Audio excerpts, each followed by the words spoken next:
जय गणपति की। जय गणपति की। जय गणपति की। जय गणपति की। स्टार्ट करें हम लोग।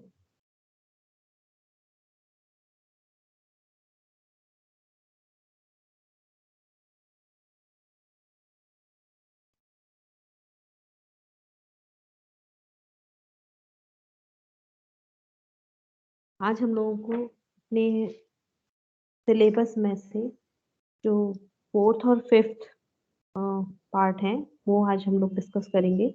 इसमें से 5th है solar system including extra satellite planets और अर्थ एंड स्काई, यानी हमारा जो सौर मंडल है, सोलर सिस्टम है, उसके बारे में हम बात करेंगे। और शनि के उपग्रहों के बारे में, शनि के ग्रह नहीं उपग्रहों के बारे में, और पृथ्वी और आकाश के बारे में चीजों को डिस्कस करेंगे। ठीक है, सबको स्क्रीन दिखाई दे रही है?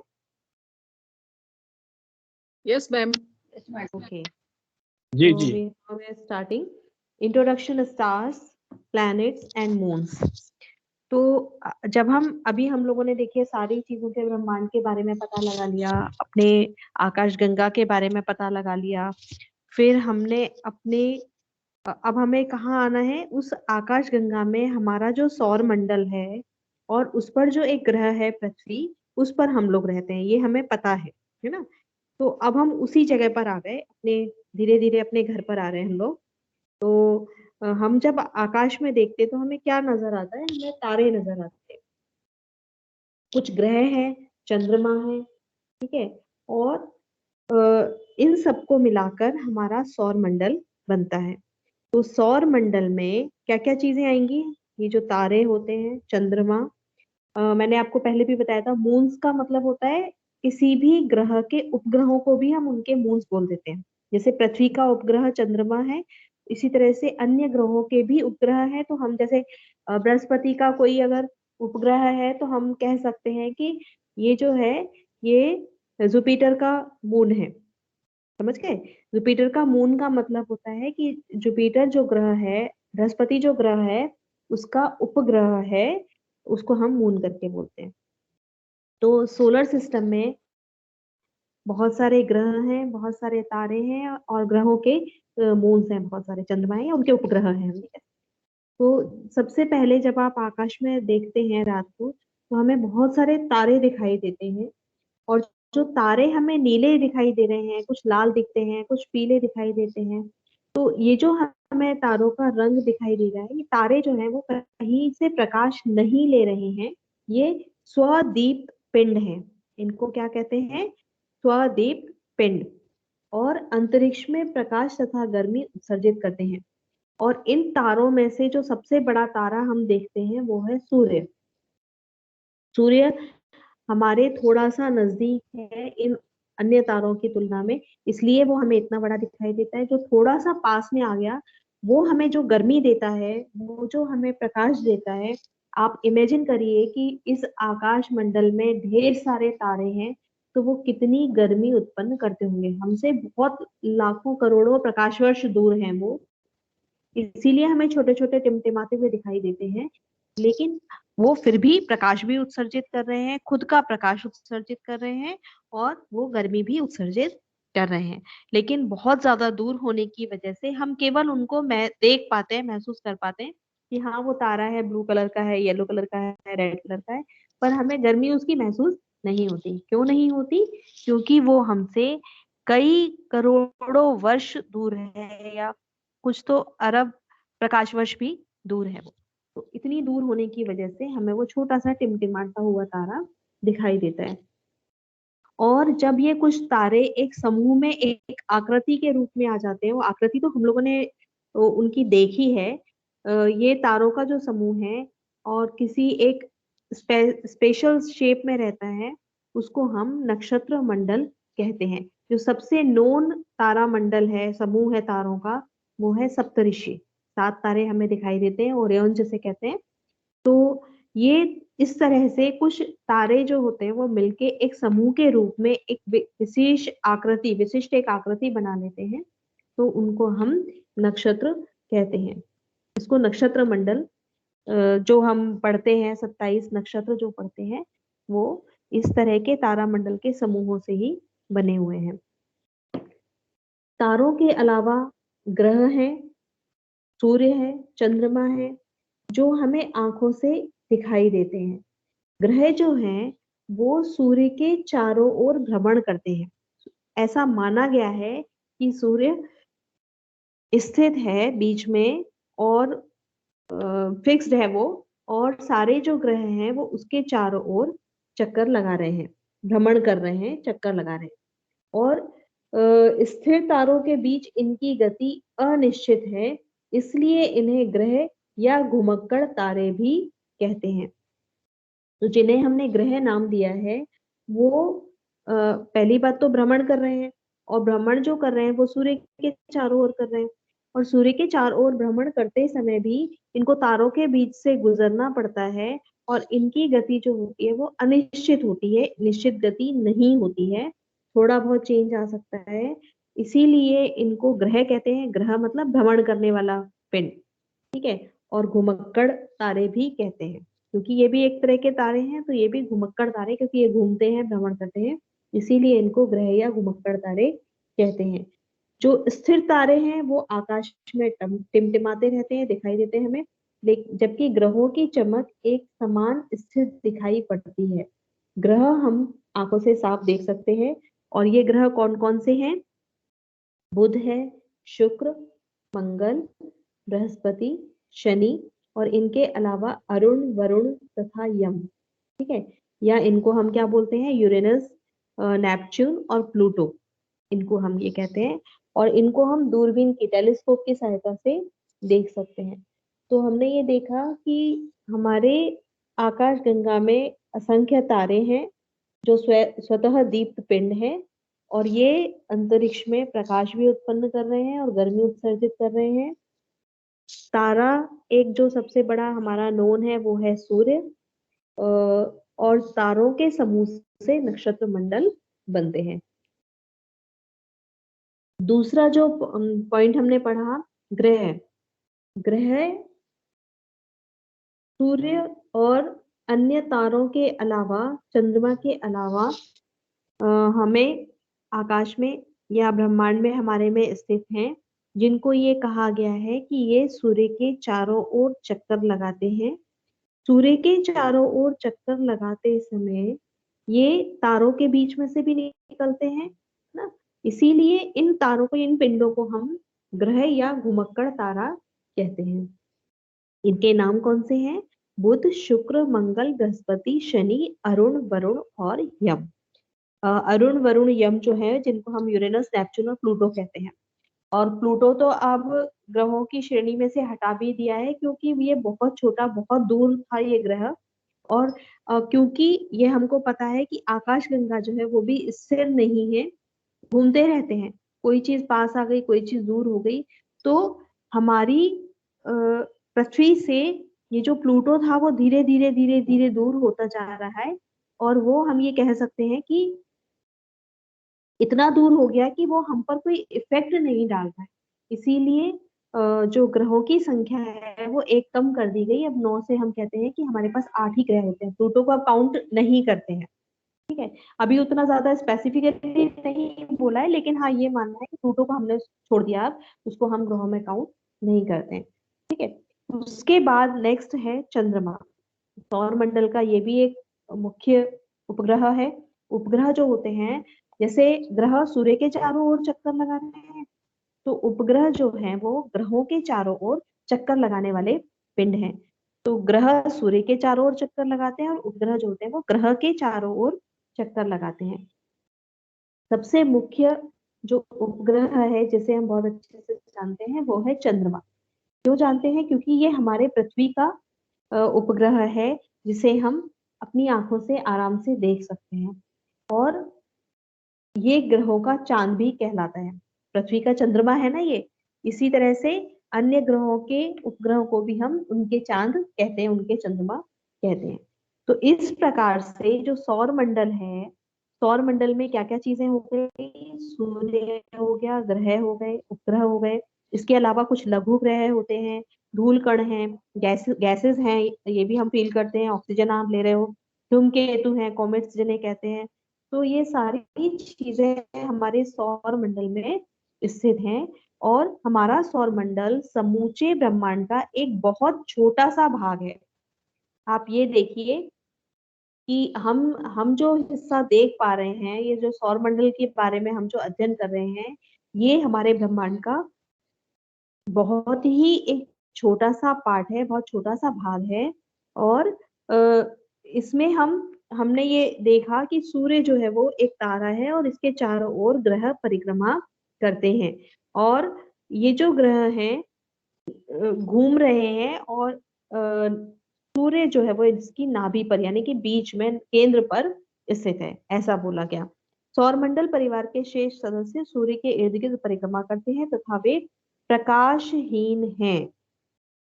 तो ये जो ग्रह हैं ये कैसे हैं? प्रकाशहीन है, इन पर कोई प्रकाश नहीं है। हमारी पृथ्वी पर जो प्रकाश है वो कहाँ से आता है? सूर्य से आता है।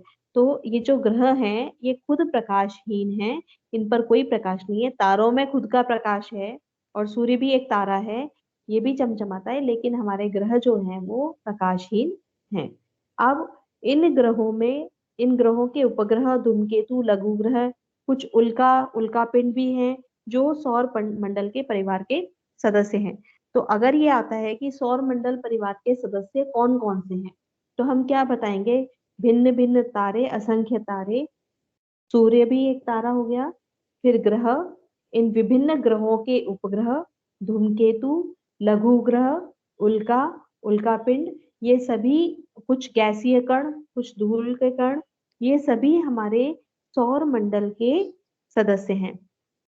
ठीक है। अब हमारा जो सौर मंडल है वो सूर्य के इर्द गिर्द केंद्रित है। ठीक है। क्यों? क्योंकि हमने अभी क्या बताया कि सूर्य हमारे पूरे ग्रहों के बीच में स्थित है, केंद्र पर स्थित है और सारे ग्रह उसके चक्कर लगा रहे हैं। तो हमारे लिए मेन चीज क्या हो गई? हमारा सूर्य, क्योंकि इसी सूर्य के चारों ओर ग्रह चक्कर लगाते हैं।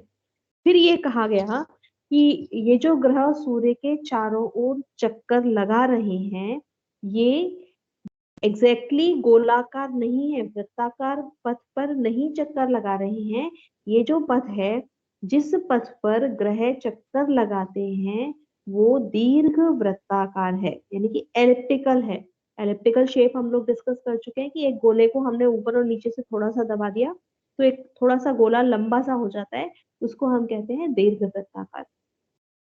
तो जो हमारा सौर मंडल है उसमें जो ग्रह चक्कर लगा रहे हैं सूर्य के, वो रास्ता, वो परिक्रमा जो कर रहे हैं, वो रास्ता कैसा है? दीर्घ वृत्ताकार। तो सूर्य के चारों ओर ग्रह एक दीर्घ वृत्ताकार पथ पर चक्कर लगाते हैं। और ग्रहों की संख्या देखिए, अभी इस किताब में भी 9 ही दी गई है। अब अभी ये तो 2-3 साल पहले ही इस चीज को माना गया है कि प्लूटो को एग्जिट कर दिया ग्रहों में से। ठीक है। तो हमारे जो पूर्वज थे उन्होंने इन ग्रहों को देखा था। हमें ये पता कैसे लगा कि ये बुध ग्रह है, ये शुक्र ग्रह है? तो ये सब हमारी खोजें हुई जो ज्योतिष शास्त्र में हम लोग पढ़ते हैं। तो यही हमारे 9 ग्रह हैं, है ना। अब आप अगर इसमें एक स्पेशल चीज देखें तो पृथ्वी हमारा ग्रह है। ठीक है। हम बार बार बोल रहे हैं कि सूर्य हमारा तारा है, लेकिन जब आप जन्म कुंडली बनाते हो तो उसमें आप सूर्य को ग्रह मानते हैं। ठीक है। ये क्वेश्चन होता है कि सूर्य तो तारा है, लेकिन हम जब कुंडली में पढ़ते हैं तो हम उसमें सूर्य को ग्रह मानते हैं। क्यों?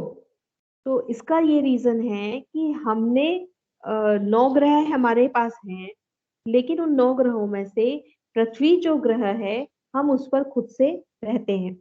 अब हम जहाँ रहते हैं वहां हम उन चीजों के बारे में कैसे पता लगाएंगे? तो हमने क्या किया, अपने ग्रह को क्या बोलना चाहिए, स्थिर मान लिया और हमने सूर्य को देख लिया कि सूर्य पूर्व में उदय होता है और पश्चिम में अस्त होता है। तो हम जब पृथ्वी पर जो रह रहे हैं, हमारे हिसाब से चलायमान कौन है? सूर्य है। पृथ्वी तो स्थिर है हमारे हिसाब से, जो हमें समझ में आ रहा है। यही कारण है। और जो घूमता है वो ग्रह होता है। ये हमने अभी पढ़ा कि कोई भी चीज जो घूमती है वो ग्रह होती है। घुमक्कड़ तारा बोला ना हमने ग्रहों को। तो हम जब पृथ्वी पर हैं और जब हम सूर्य को उगता हुआ और अस्त होता हुआ देख रहे हैं, इसलिए हमने पृथ्वी की जगह पृथ्वी के ग्रह को रिप्लेस कर दिया सूर्य से। इसलिए हम जब स्टडी करते हैं कुंडली की तो उसमें सूर्य ग्रह को लेते हैं, उसमें कहीं पृथ्वी हमें ग्रह दिखाई नहीं दे रही है ना। तो जो भी स्टडी होती है उसमें सूर्य को ग्रह माना जाता है। क्यों माना जाता है? क्योंकि सूर्य हमें उदय होता हुआ और अस्त होता हुआ दिखाई दे रहा है, और हम जो प्राणी हैं वो पृथ्वी पर रहने वाले हैं, सूर्य पे तो रहने वाले हैं नहीं है। तो हम किसको देख रहे हैं? सूर्य को देख रहे हैं, ना कि हम सूर्य पे होते तो हम पृथ्वी को देख लेते, फिर हम ग्रह मान लेते पृथ्वी को। पृथ्वी ग्रह है, लेकिन हमने इसको स्थिर मानकर सूर्य को ग्रह मान दिया। इसलिए हमारे 9 ग्रहों में पृथ्वी नहीं आती और सूर्य आता है। ये बड़ी इंपॉर्टेंट बात है जो हमें समझनी होती है, हमें याद रखनी होती है। ठीक है, तो इस तरह से ज्योतिष शास्त्र में 9 ग्रह होते हैं। ठीक है, फिर इसके बाद आप देख रहे होंगे स्लाइड पर कि इसमें जो ग्रह है, 2 तरह के ग्रह बताए गए हैं, बाह्य ग्रह और आंतरिक ग्रह। ये जो बाह्य ग्रह और आंतरिक ग्रह बताते हैं, ये डिपेंड करता है उनकी पोजीशन पर। ये चित्र में आप देख सकते हो।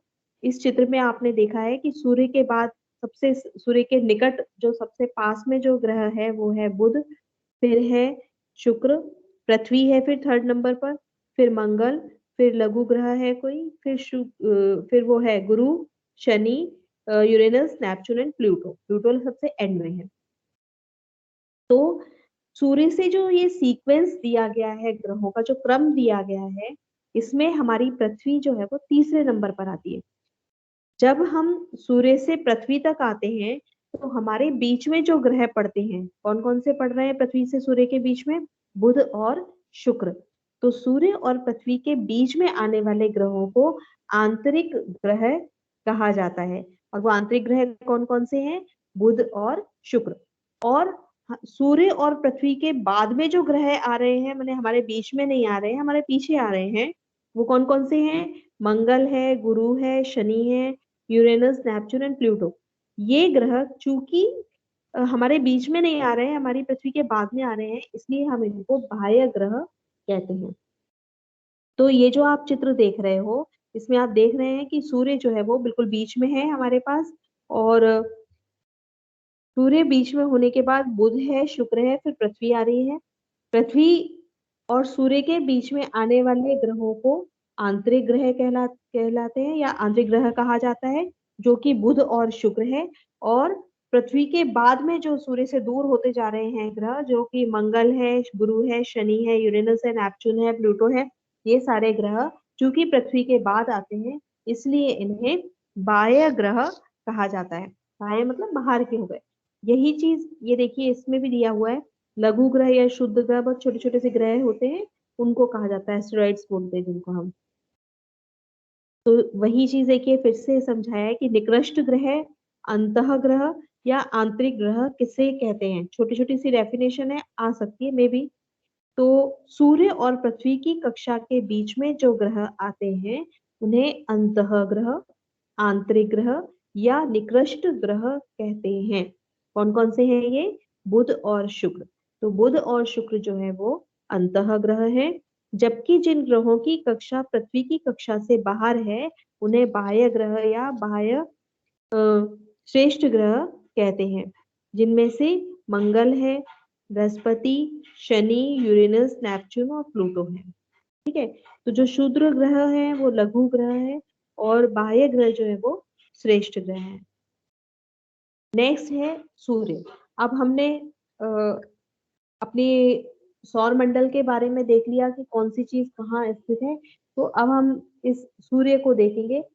सूर्य के बारे में अगर हम पढ़ें तो हमारे लिए सूर्य सबसे महत्वपूर्ण आकाशीय पिंड है, या सूर्य एक महत्वपूर्ण तारा है, क्योंकि हमें प्रकाश और गर्मी कहाँ से मिल रहा है? सूर्य से मिल रहा है। हमारा खुद के ग्रह तो प्रकाशहीन है, ना कोई एनर्जी है, केवल थोड़ा सा धूल है, थोड़ी सी गैसेस हैं। तो हमें जो भी चीजें मिल रही हैं वो कहाँ से मिल रही हैं? सूर्य से मिल रही हैं।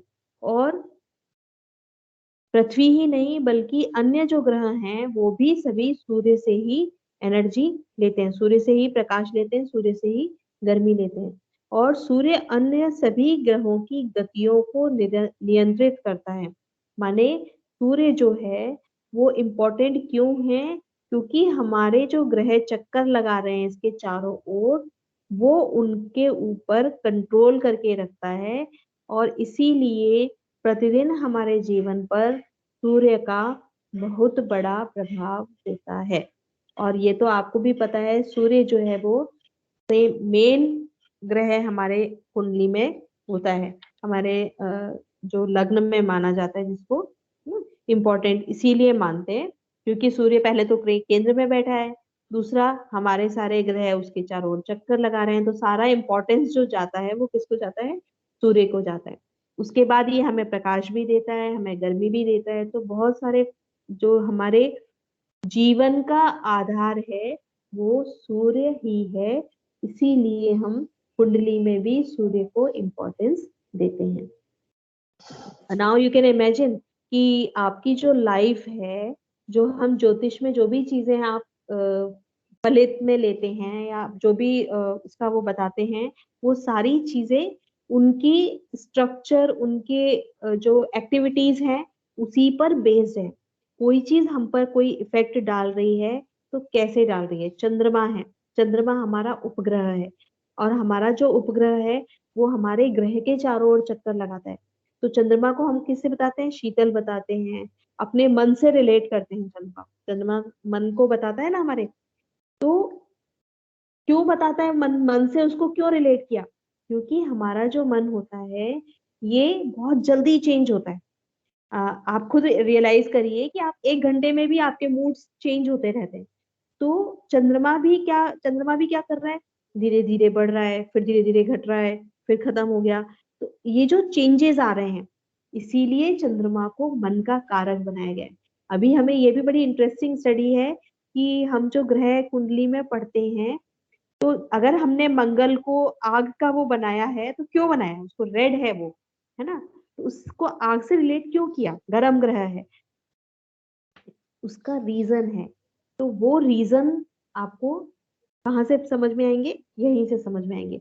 उनकी जो स्थिति है, उनका जो नेचर है, वो जो अपना एक्टिविटी कर रहे हैं, उसी वजह से हम उनको कुंडली में उसी प्रकार से क्या बोलते हैं, उनके रिजल्ट्स देते हैं, उनका फलित हम देते हैं। ठीक है, तो अभी तो सूर्य और चंद्रमा तो बहुत अच्छे से समझ में आ गया होगा कि हमारी कुंडली में सूर्य और चंद्रमा दोनों ही बहुत इंपॉर्टेंट है ना। तो ये जो सूर्य है, ये इसका जो व्यास है, यू कैन सी दिस कि कितना है, कितने मील है?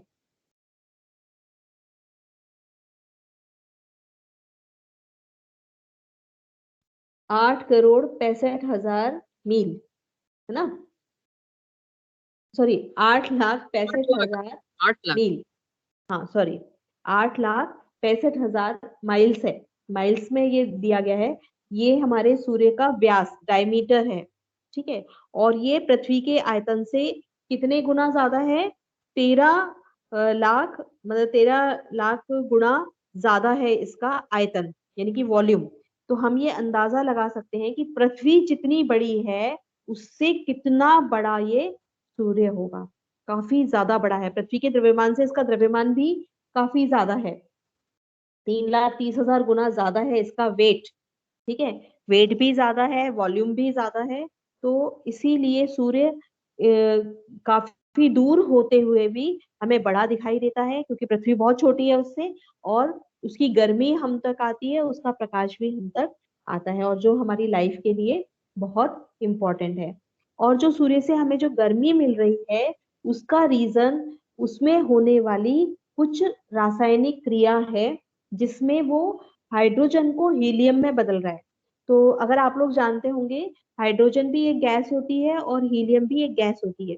तो अगर हम दो हाइड्रोजन को मिला दें तो एक हीलियम का अणु बन जाता है, सॉरी परमाणु बन जाता है। ठीक है, तो हाइड्रोजन में इतनी सारी हाइड्रोजन, सॉरी सूर्य में इतनी सारी हाइड्रोजन भरी हुई है कि वो हाइड्रोजन धीरे धीरे मिलकर किस में कन्वर्ट होती है? हीलियम में कन्वर्ट होती है, हीलियम में परिवर्तित होती है। और इस क्रिया में जो एनर्जी मिलती है, चाहे वो ऊष्मा के रूप में हो चाहे वो प्रकाश के रूप में हो, वो इतनी एनर्जी, मतलब too much amount of energy that exit, वो हम तक आती है। तो सूर्य से गर्मी हमें क्यों मिल रही है? वहां पर एक रासायनिक अभिक्रिया चल रही है। वो कौन सी रासायनिक अभिक्रिया है? हाइड्रोजन के नाभिक आपस में मिलकर हीलियम का नाभिक बनाते हैं और इस क्रिया में निकलने वाली प्रकाश और गर्मी हमें मिलती है।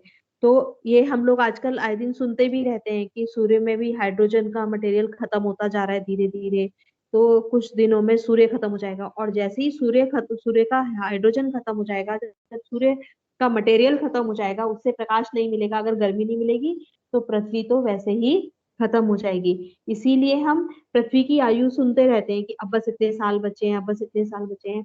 क्यों? क्योंकि हमारा जो ग्रह है पृथ्वी, वो पूरी तरह से डिपेंडेंट है सूर्य पर। और सूर्य में कितनी सारी हाइड्रोजन है, हम ये अंदाजा लगा सकते हैं कि ये हाइड्रोजन कितने करोड़ों वर्ष से हीलियम में कन्वर्ट होती जा रही है और हमें ये रोशनी देती जा रही है। और इसका ये जो ऊर्जा का जो निर्माण हो रहा है, इसमें डेली 40 लाख टन ये कम हो जाती है। माने एक दिन में सूर्य कितनी हाइड्रोजन को हीलियम में कन्वर्ट कर देता है? 40 लाख टन, माने 40,000 हो गए केजी, है ना? तो ये आप इमेजिन कर सकते हो कि सूर्य अगर एक दिन में 40 लाख टन द्रव्यमान कम कर रहा है, हाइड्रोजन का हीलियम में कन्वर्ट करता जा रहा है, तो इसके पास कितनी हाइड्रोजन होगी जो ये इतने सालों से, करोड़ों वर्षों से ये जलता चला आ रहा है, ये क्रिया करता जा रहा है, और कितने दिन तक चलाएगा, है ना? तो अब क्योंकि हम ज्यादा अवेयर हो गए हैं, हमारी साइंटिफिक एक्टिविटीज बहुत ज्यादा बढ़ गई हैं, इसी वजह से हम लोग इन चीजों का अंदाजा लगा पाते हैं। पहले दूरी वगैरह के बारे में तो पता लगाया था, लेकिन सूर्य के इस मटेरियल के बारे में उतना ज्यादा आइडिया नहीं था, क्योंकि सूर्य के आप पास तो बिल्कुल जा ही नहीं सकते हैं, क्योंकि आप जल ही जाओगे। जब इतनी दूर से हम गर्मियों में इतने गर्म हो जाते हैं, तो आप अंदाजा लगा सकते हो कि थोड़ी भी दूर हम जाएंगे तो सूर्य के पास पहुंच ही नहीं सकते। तो ये सब चीजें हमने साइंटिफिक तरीकों से या टेलीस्कोप से देख देख कर, चीजों को देखकर ये पता लगाया कि जो सूर्य है, ये हमें कैसे देता है गर्मी? हाइड्रोजन को हीलियम में बदलकर, जो रासायनिक अभिक्रिया होती है हाइड्रोजन को हीलियम में बदलने से, उससे जो ऊर्जा निकलती है, वो ऊर्जा के रूप में हम उस प्रकाश को और गर्मी को प्राप्त करते हैं। दूसरी चीज, पृथ्वी से ये बहुत बड़ा है। तीसरी चीज, इसका जो द्रव्यमान है प्रति सेकंड 40 लाख टन कम होता जा रहा है। तो अब आप इसका अंदाजा लगा सकते हो कि ये कितना पावरफुल तारा है ना? ग्रह तो हमने मान लिया है उसको, है तो सूर्य तारा ही। और आकाश गंगा के केंद्र से ये काफी दूर है। ये हमने शुरू में उस चित्र में देखा था कि सूर्य आकाश गंगा के बीच में स्थित नहीं है, ये एक कोने पर स्थित है। आकाश गंगा के केंद्र से इसकी दूरी जो है वो 30,000 प्रकाश वर्ष है, यानी केंद्र से काफी ये दूर है। और आकाश गंगा 135 मील प्रति सेकंड की दर से सूर्य के साथ घूम रही है, तथा सूर्य को एक पूरा चक्कर लगाने में 2,250 लाख वर्ष लगते हैं। यानी कि एक के अंदर एक के अंदर एक चीजें घूम रही हैं, ठीक है ना? आकाश गंगा घूम रही है, आकाश गंगा के अंदर सूर्य घूम रहा है, सूर्य के आसपास ग्रह घूम रहे हैं, है ना? और हमें लगता है कि हम एक जगह पर स्थिर हैं। नहीं, हम लोग घूम रहे हैं, ठीक है, लेकिन हमें वो फील नहीं हो रहा। क्यों? क्योंकि ये बहुत बड़े बड़े चीजें हैं। जब कोई बड़ी बड़ी चीजें घूमती हैं, आपने इसका मैं बहुत अच्छा एक एग्जांपल आपको बताती हूँ। आप लोगों ने ट्रेन से सफर किया होगा। आप एक मेल ट्रेन में चाहिए, जैसे कि पंजाब मेल वगैरह ये सारी ट्रेन होती हैं, और आप शताब्दी में चाहिए या राजधानी में चाहिए, कोई डिफरेंस होता है इन दोनों में? कोई बताएगा मुझे? अगर किसी ने दोनों चीजों में डिफरेंस देखा है, कोई डिफरेंस होता है? आप जब एक नॉर्मल गाड़ी में जाते हो तो आपको जर्क्स लगते हैं बहुत सारे, है ना? और जब आप किसी राजधानी जैसी ट्रेन में जाते हो तो आपको पता नहीं चलता कि ट्रेन चल रही है, फील किया है? कोई बताएगा? बोलिए अनम्यूट करके, जवाब दीजिए इस बात का। जी मैडम, मैम। फील किया। मतलब जो मैं कह रही हूँ वो समझ में आ रहा है, सत्य है। सही है? जी जी, बिल्कुल सत्य। हाँ, यस तो मैम, यस। सेम चीज हमारे साथ हो रही है कि हम जो, नो ये कहाँ चला गया, हम जो फील कर, हम जो ये देख रहे हैं ना कि ये चीज क्या कहना चाहिए, जो हमारा ग्रह भी घूम रहा है, हमारा सूर्य भी घूम रहा है, लेकिन हम फिर भी, हेलो, स्क्रीन चली गई, एक मिनट, सॉरी। जी जी मैं भी केवल बोल रही हूँ, अभी मैं स्क्रीन लाने की कोशिश कर रही हूँ। हाँ। तो हम ये जो देख रहे हैं कि ग्रह भी घूम रहे हैं और सूर्य भी घूम रहा है और उसके साथ में सारी चीजें घूम रही है, आकाश गंगा भी घूम रही है, लेकिन उसके बावजूद भी हम उस चीज को फील नहीं कर रहे हैं। तो एक ट्रेन में जब हमने दो दो में डिफरेंस देख लिया, तो सेम चीज हमारे साथ होती है कि हम स्पीड, क्योंकि उसकी इतनी तेज है कि हम उसको फील नहीं कर पाते। दैट इज द रीजन कि घूमने के बाद भी हम ये पता नहीं लगा पा रहे कि हम घूम रहे हैं। ठीक है ना? तो इस तरह से जो सूर्य है वो, फिर से मैं एक बार रिपीट कर रही हूँ सारे जो डाटाज हैं वो, कि आकाशगंगा से इसके केंद्र से इसकी दूरी जो है वो 30,000 प्रकाश वर्ष है। आकाशगंगा कितनी तेजी से चल रही है, आप सोचो, 135 मील प्रति सेकंड की दर से सूर्य के साथ घूम रही है। तो 135 माइल्स वो चल देती है कितने में, केवल 1 सेकंड में, है ना? तो वो हमें फील कैसे हो सकती है, अंदाजा हम लगा सकते हैं। इसके बाद जो नेक्स्ट है वो है क्रांति वृत्त। क्रांति वृत्त जो है वो एक पथ है। ठीक है, एक सेकेंड। क्रांति वृत्त जो है वो एक आकाशीय गोल में सूर्य के वार्षिक आभासीय पथ से बना बृहत वृत्त है। ये देख सकते हो आप, ये स्लाइड है, दिखाई दे रही है आप लोगों को स्लाइड? Yes ma'am. तो क्रांति वृत्त क्या किसे कहते हैं, अभी हम और भी डेफिनेशंस पढ़ेंगे। अभी तो जस्ट एक पता, मतलब अभी हम जब पढ़ रहे हैं तो बस एक पता लगाने के लिए कि क्रांति वृत्त किसे कहते हैं। सूर्य के वार्षिक आभासीय पथ से बना हुआ बृहत वृत्त है जिसके केंद्र में पृथ्वी है। अभी हमने ऊपर पढ़ा कि सूर्य चक्कर लगा रहा है, सूर्य घूम रहा है ना? तो उसके द्वारा जो एक रास्ता बना हुआ है, वो रास्ता बृहद वृत्त जिसे कहते हैं, बृहद मतलब बहुत बड़ा एक गोला बना हुआ है, उस गोले के केंद्र में पृथ्वी है। और वो जो रास्ता बनाया है सूर्य के घूमने से जो बना हुआ रास्ता है वो क्रांति वृत्त कहलाता है। तो अगर क्रांति वृत्त की डेफिनेशन हम देखते हैं तो क्या बोलेंगे? क्रांति वृत्त सूर्य के वार्षिक आभासीय पथ से बना हुआ बृहद वृत्त है आकाशीय गोल में। क्योंकि देखिए ये चीजें इतनी बड़ी बड़ी हैं, मेजरमेंट्स होते हैं, लेकिन इतना ज्यादा डिटेल में हमें नहीं जाना है। आप उसको केवल इमेजिन कर सकते हो कि सूर्य घूम रहा है, एक वृत्ताकार पथ पे घूम रहा है आकाशीय गोल में। वो जो रास्ता बना, साल में घूमा, साल में सूर्य ने चक्कर एक पूरा किया, तो वो जो एक रास्ता बना, वो रास्ता क्या कहलाता है?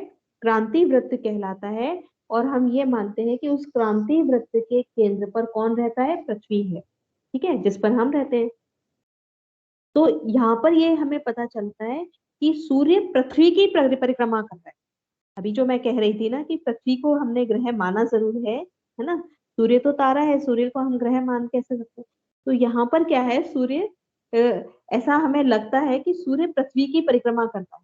यही तो मैंने कहा था कि सूर्य पूर्व में उग रहा है और पश्चिम में अस्त हो रहा है। तो हमें क्या दिख रहा है?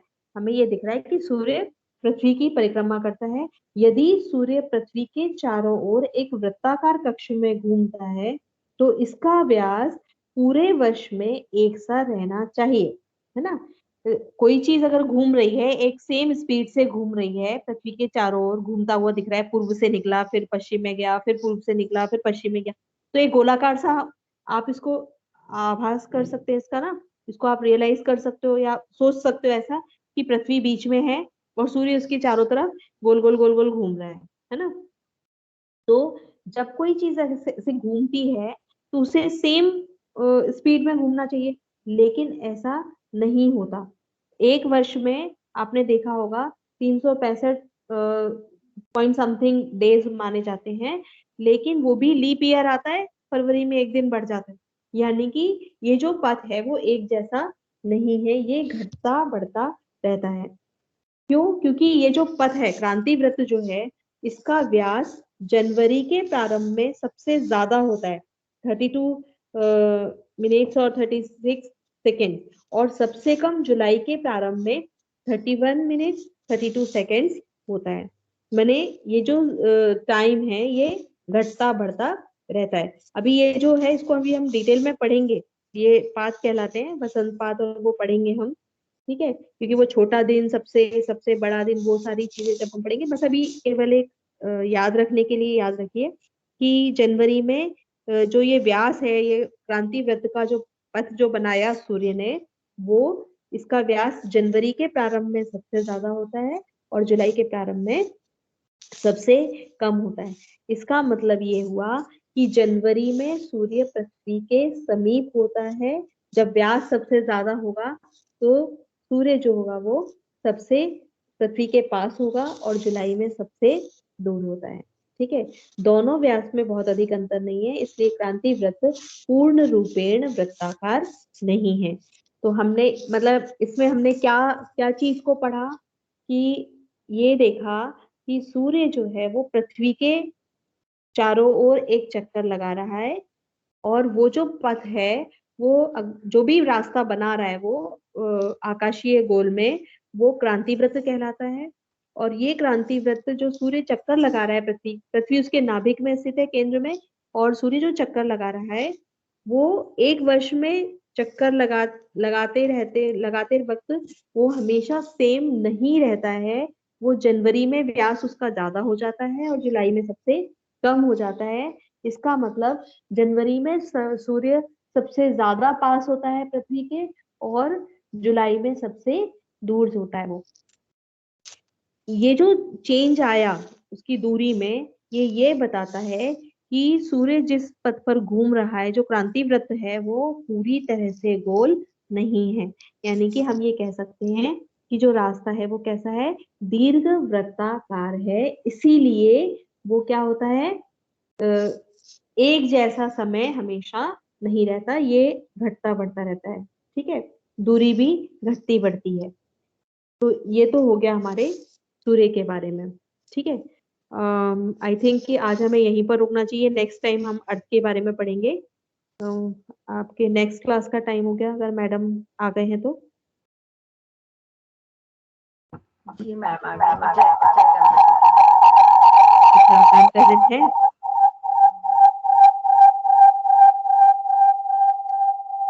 गणपति की अलका मैम नमस्कार, जय गणपति की। जय गणपति की। मैम आप स्टार्ट कर रहे हैं, मैं यहीं रोक दूं? हाँ जी, गुरुजी क्या बोल रहे हैं?